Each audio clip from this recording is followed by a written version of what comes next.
So in 30 BC, the most powerful woman in the ancient world is sitting there with a snake in one hand and the Roman army banging on her door.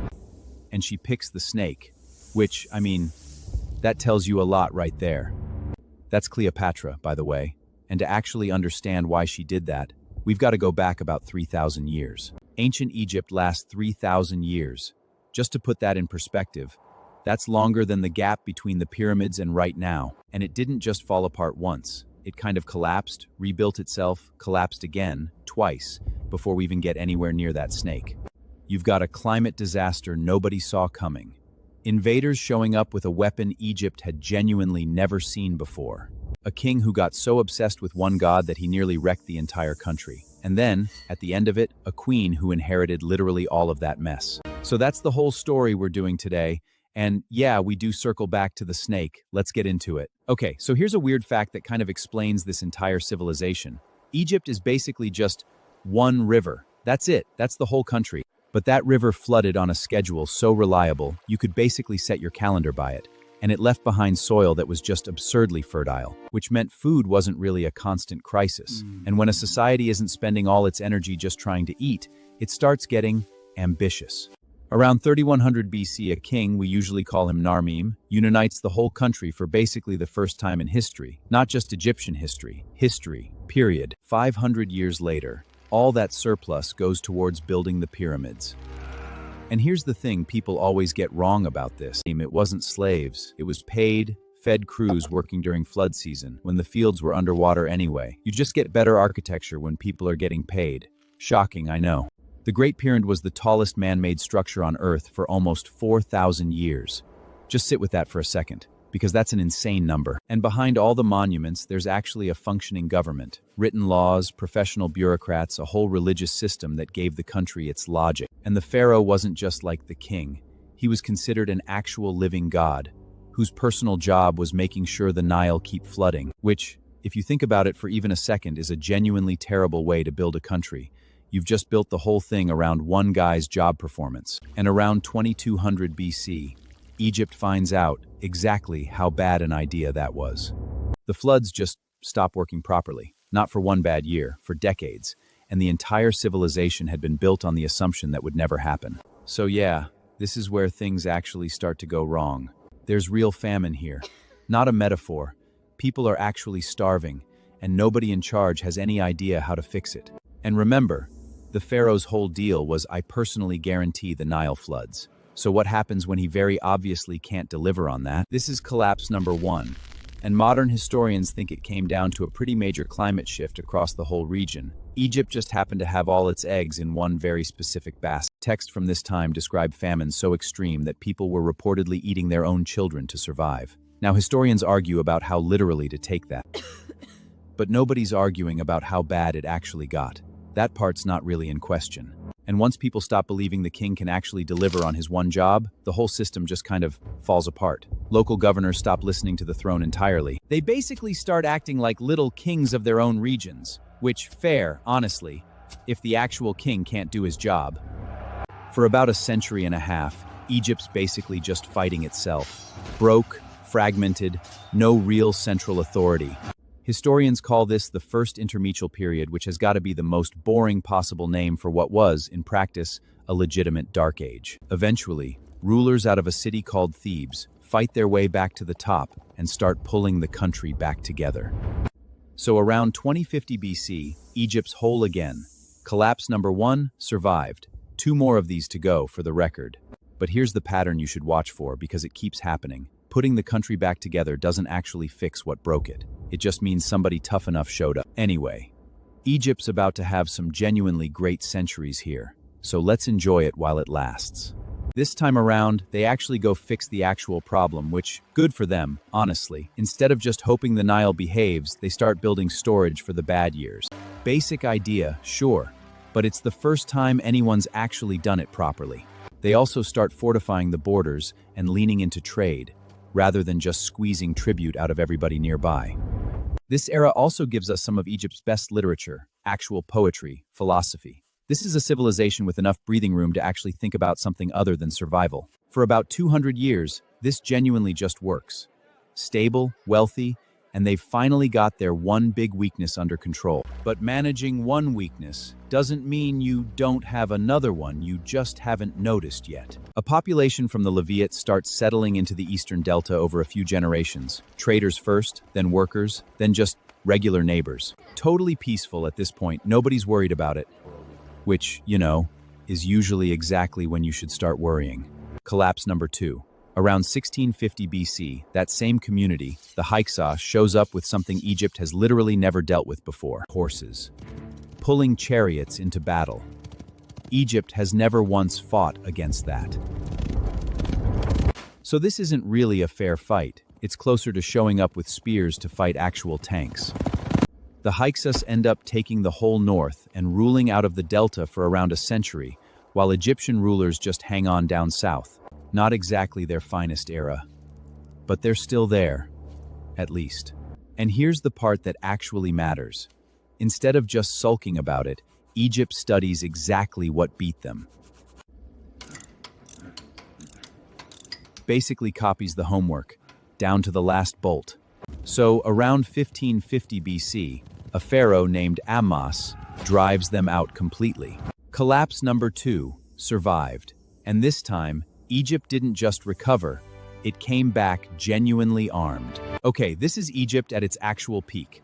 I want you to really remember this feeling because in about 90 seconds, one guy nearly throws all of it away. Egyptian armies are pushing outward now, pulling in gold, timber, tribute from conquered land. This isn't just defense anymore. This is a real empire. Wealth's flowing in from every direction. This is genuinely the good era. This is also the period that gives us basically all the pharaohs you've actually heard of. And weirdly, one of the best of them isn't who you'd expect. Hatshepsut ruled as a full pharaoh, not a placeholder, an actual pharaoh. And her reign was honestly one of the calmest, most prosperous stretches Egypt ever got.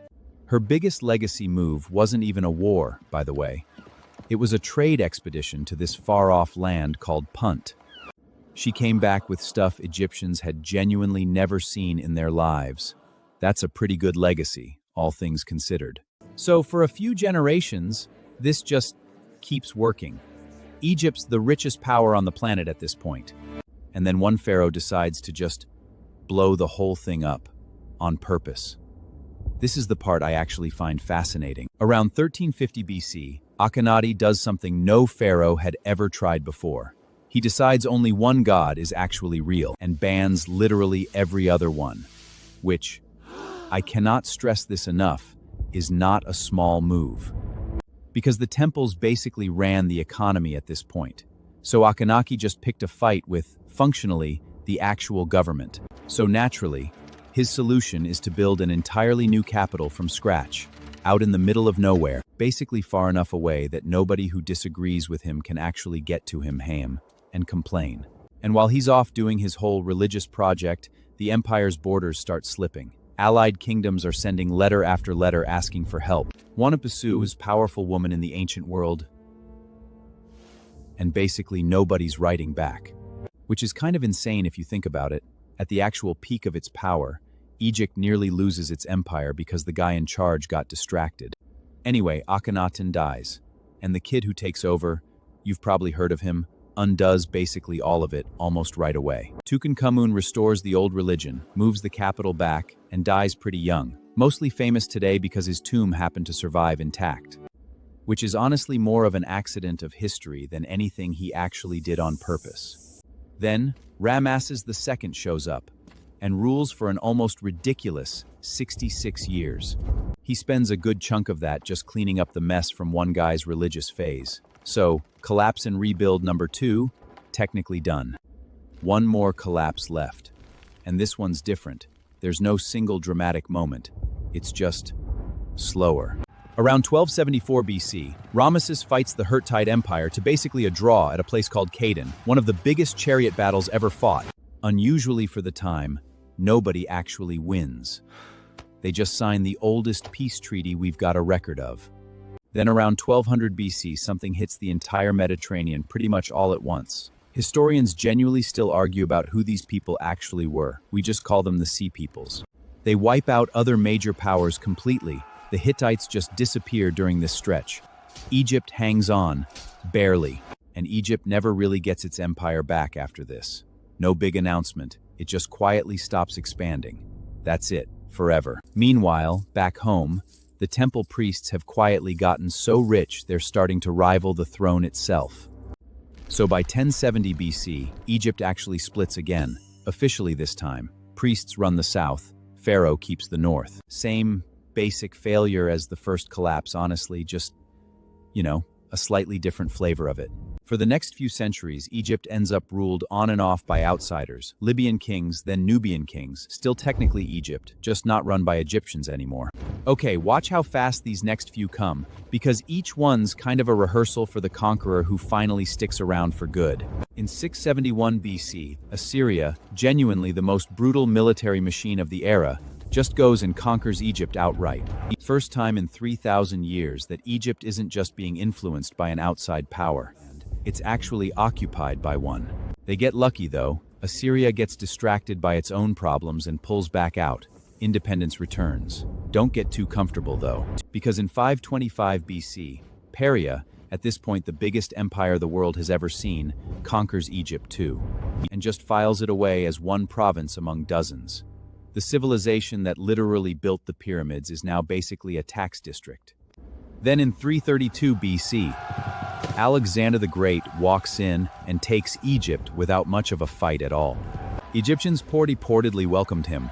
Honestly, anything to get out from under Persian rule at that point. On her door. He founds a city on the coast called Alexander, which ends up becoming one of the great centers of learning in the ancient world. Genuinely his best move. He dies young though, and his generals basically carve up the whole empire between them, like a group project that fell apart the second the guy in charge left. One of those generals, Ptolemy, walks off with Egypt specifically. For almost 300 years after that, Egypt's run by Greek pharaohs, who wear Egyptian religious imagery basically like a costume while keeping Greek language and power at the top. And it's a genuinely unstable family. Constant scheming, siblings marrying each other, occasionally murdering each other for the throne. This, by the way, is the exact family Cleopatra gets born into. And the whole time all this is happening, there's a new superpower rising just across the water, watching all of it very closely. Rome. Which brings us right back to her, the queen from the very start of this whole video. Her door. Except now you actually understand just how much was riding on her by the time she took the throne. She's the last of the Ptolemaic rulers, and honestly, by every account, one of the sharpest political minds of the entire ancient world. She allies first with Julius Caesar and after his assassination with Mark Antony. And it's a lot more of a genuine political partnership than the love story version you usually hear. But Antony picks the losing side of a Roman civil war. In 31 BC at Archum, Octavian, soon to be Rome's first emperor, just crushes both of them. Antony ends his own life first, actually believing, wrongly, that Cleopatra had already died. And Cleopatra, facing capture, being paraded through the streets of Rome in chains basically, decides to end Roman army on terms instead. So in 30 BC, Egypt officially becomes a Roman province. 3,000 years of pharaoh, generally the longest continuous civilization in recorded history, and it ends not with a battle, but with one queen making a final call. The temples stay open for a while after. The old legend sticks around for centuries, actually. But as its own independent country, Egypt's story is basically finished here. Within a few centuries, nobody's even left who can read hieroglyphics. It becomes a genuine mystery for over 1,000 years. 3,000 years is genuinely hard to wrap your head around. It didn't end because Egypt got weak all at once. It ended because piece by piece, it just lost the ability to run its own story. And Cleopatra wasn't just some footnote at the end of that story, by the way. She was the last person who genuinely came close to stopping it. Anyway, subscribe if you want, and I will see you in another timeline.